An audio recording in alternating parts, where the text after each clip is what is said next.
नमस्कार दोस्तों, पासी विजन में आपका स्वागत है। आज हम भारत के सबसे प्रतिष्ठित व्यवसायियों में से एक रतन टाटा के जीवन की खोज करेंगे। उनकी अद्वितीय व्यावसायिक उपलब्धियों से लेकर उनके स्मार्ट निवेश और निष्क्रिय आय रणनीतियों तक, आइए इस महान उद्यमी की कहानी जानें। रतन टाटा का जन्म 28 दिसंबर 1937 को मुंबई, भारत में हुआ था। वे टाटा समूह के संस्थापक जमशेदजी टाटा के परपोते हैं। उन्होंने कॉर्नेल यूनिवर्सिटी से आर्किटेक्चर की पढ़ाई की और हार्वर्ड बिजनेस स्कूल से एडवांस्ड मैनेजमेंट प्रोग्राम पूरा किया। 1962 में रतन टाटा टाटा समूह में शामिल हुए, जिससे उनके पारिवारिक व्यवसाय में उनकी यात्रा शुरू हुई। रतन टाटा ने 1991 में टाटा समूह के अध्यक्ष के रूप में कार्यभार संभाला और समूह को महत्वपूर्ण विकास के दौर से गुजारा। उनके नेतृत्व में टाटा समूह की राजस्व 40 गुना और लाभ 50 गुना बढ़ गया। वे टेटली, जगुआर लैंड रोवर और कोरस के सफल अधिग्रहण के लिए जाने जाते हैं, जिसने टाटा समूह को एक वैश्विक महाशक्ति में बदल दिया।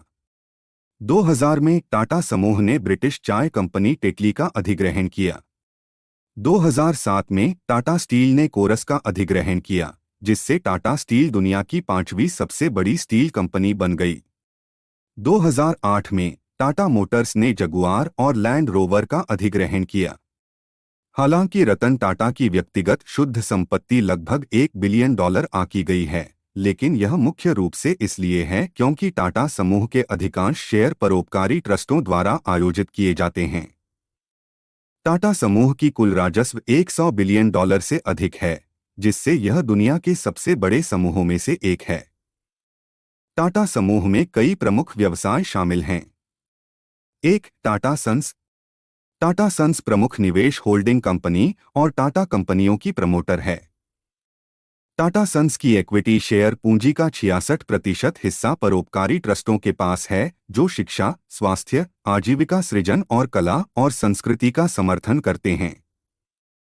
2. Tata consultancy services (TCS). Ratan Tata 1968 में दुनिया के सबसे बड़े आईटी सेवा आधारित संगठनों में से एक बनाया गया था और तब से इसने पीछे मुड़कर नहीं देखा। इसमें 5,09,058 लोग कार्यरत हैं और इसका मुख्यालय मुंबई में है। चेन्नई एक अन्य टीसीएस परिसर का घर है। एंटरप्राइज वैल्यू के हिसाब से यह दुनिया का सबसे बड़ा आईटी सेवा प्रदाता है। 3. Tata Motors. Tata Motors limited एक भारतीय बहुराष्ट्रीय ऑटोमोटिव कंपनी है, जिसका मुख्यालय मुंबई में है और यह टाटा समूह का हिस्सा है।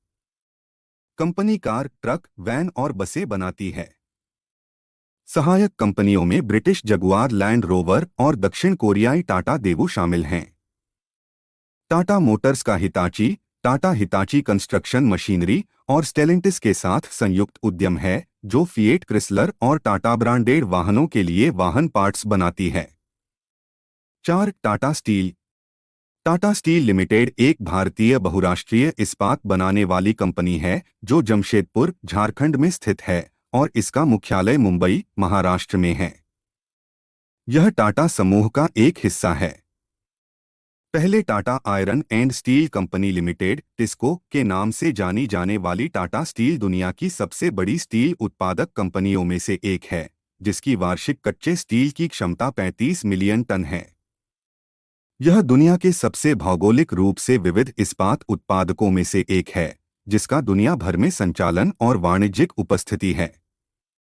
समूह एसए परिचालन को छोड़कर ने 31 मार्च 2023 को समाप्त वित्तीय वर्ष में $31 बिलियन का समेकित कारोबार दर्ज किया। स्टील अथॉरिटी के बाद 21.6 मिलियन टन की वार्षिक क्षमता के साथ यह भारत की सबसे बड़ी स्टील कंपनी है। टाटा स्टील, सेल और जिंदल स्टील एंड पावर केवल 3 भारतीय स्टील कंपनियां हैं जिनके पास कैप्टिव लौहयस्क खदानें हैं, जिससे तीनों कंपनियों को मूल्य लाभ मिलता है। 5. Tata power. Tata power company limited Mumbai, Bharat में स्थित एक भारतीय विद्युत उपयोगिता और बिजली उत्पादन कंपनी है और टाटा समूह का हिस्सा है। 14,707 मेगावाट की स्थापित बिजली उत्पादन क्षमता के साथ जिसमें से 5,847 मेगावाट गैर पारंपरिक हरित ऊर्जा स्रोतों से है, बाकी थर्मल से है, जो इसे भारत की सबसे बड़ी एकीकृत बिजली कंपनी बनाती है। फरवरी 2017 में टाटा पावर 1 गीगावाट से अधिक सौर मॉड्यूल शिप करने वाली पहली भारतीय कंपनी बन गई। 6 विस्तारा एयरलाइंस इंदिरा गांधी अंतर्राष्ट्रीय हवाई अड्डे पर अपने केंद्र के साथ एक भारतीय पूर्ण सेवा airline Tata SIA airlines limited, जो विस्तारा के रूप में उड़ान भरती है, गुड़गांव में स्थित है। टाटा सन्स और सिंगापुर एयरलाइंस के बीच संयुक्त उद्यम ने 9 जनवरी 2015 को दिल्ली और मुंबई को जोड़ने वाली सेवा के साथ परिचालन शुरू किया। 7 स्टार्टअप इन्वेस्टमेंट रतन टाटा एक जाने-माने उद्योगपति और समाजसेवी हैं, जिन्होंने कई अलग-अलग क्षेत्रों के स्टार्टअप्स में निवेश किया है। उन्होंने ओला, पेटीएम और स्नैपडील जैसी बड़ी कंपनियों में पैसा लगाया है। इसके अलावा उन्होंने स्वास्थ्य सेवा, फिटनेस, क्योर.फिट और इलेक्ट्रिक वाहनों, ओला इलेक्ट्रिक से जुड़े स्टार्टअप्स को भी समर्थन दिया है। टाटा का यह निवेश भारत में नई सोच और नए बिजनेस को बढ़ावा देने की उनकी प्रतिबद्धता को दर्शाता है, खासकर उन क्षेत्रों में जिनमें विकास की संभावना बहुत अधिक है और समाज पर सकारात्मक प्रभाव पड़ता है। Laser known facts Ratan Tata अपनी जानी-मानी उपलब्धियों के अलावा कुछ अनजान लेकिन दिलचस्प पहलुओं को भी समेटे हुए हैं। उन्हें कुत्तों से बहुत प्यार है। उन्होंने टाटा सन्स के मुख्यालय के पास आवारा कुत्तों के लिए एक केनेल बनवाया और एक बार अपने पालतू जानवर की बीमारी के कारण बकिंघम पैलेस के निमंत्रण को भी ठुकरा दिया। 4 बार शादी के करीब आते हुए भी वह अविवाहित रहे। एक बार उन्होंने अपनी टूटी हुई सगाई का कारण भारत-चीन युद्ध बताया, जिससे उनकी मंगेतर के परिवार को चिंता हुई। कॉर्नेल विश्वविद्यालय से आर्किटेक्चर में स्नातक, उनकी डिजाइन के प्रति जुनून विभिन्न टाटा परियोजनाओं में स्पष्ट है। इसके अलावा वह एक लाइसेंस प्राप्त पायलट हैं। विशेष रूप से 2007 में उन्होंने F-16 फाल्कन उड़ाया था। ये कम ज्ञात तथ्य व्यवसायी छवि के पीछे एक बहुआयामी व्यक्तित्व को प्रकट करते हैं। रतन टाटा की यात्रा एक युवा उद्यमी से लेकर एक वैश्विक व्यापार नेता तक वास्तव में प्रेरणादायक है। उनके रणनीतिक निवेश और परोपकार पर जोर देने से वे व्यापार जगत में एक अनूठी शख्सियत बन गए हैं। अगर आपको यह वीडियो जानकारीपूर्ण लगा हो तो कृपया हमारे चैनल को लाइक, शेयर और सब्सक्राइब करें। देखने के लिए धन्यवाद।